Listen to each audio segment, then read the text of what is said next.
Baik, bismillahirrahmanirrahim. Assalamualaikum warahmatullahi wabarakatuh.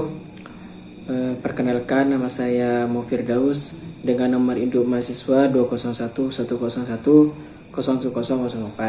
Saya di sini akan menjelaskan materi strategi pembelajaran PAI.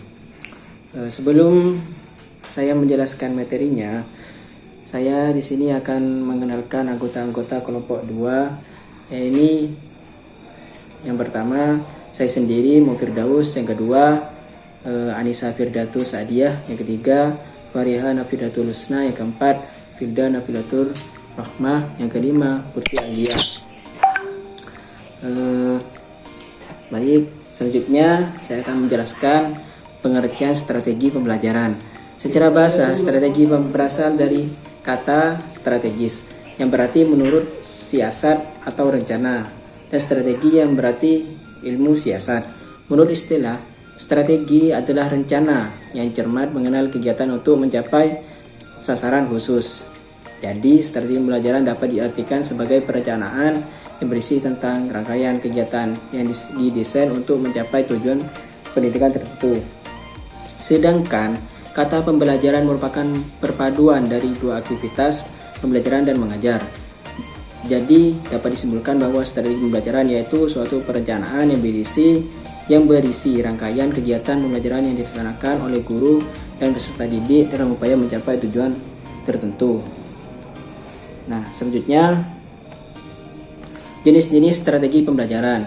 Yang pertama itu ada expository, yang kedua strategi pembelajaran inquiry, yang ketiga pembelajaran berbasis masalah yang disingkat sebagai SPBM, yang keempat strategi pembelajaran kooperatif, yang kelima strategi pembelajaran efektif, yang keenam strategi pembelajaran konseptual.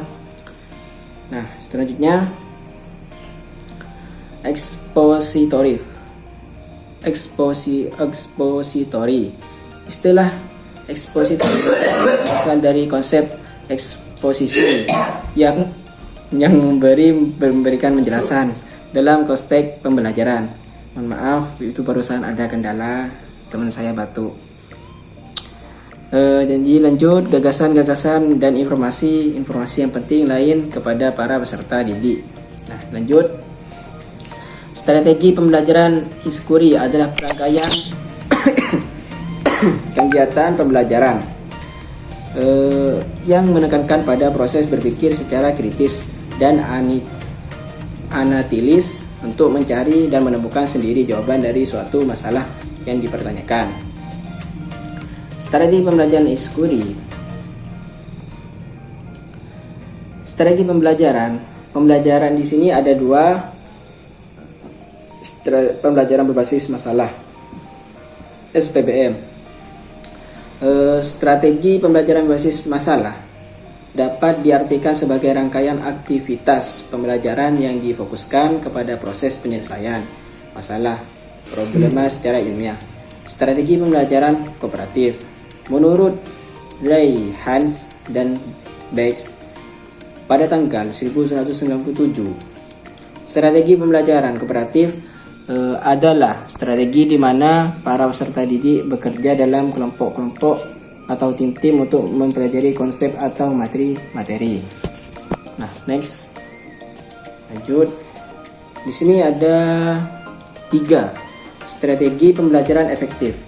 Rangkaian kegiatan pembelajaran yang menekankan pada pembentukan sikap yang positif pada diri peserta didik. Pengertian pembelajaran konseptual.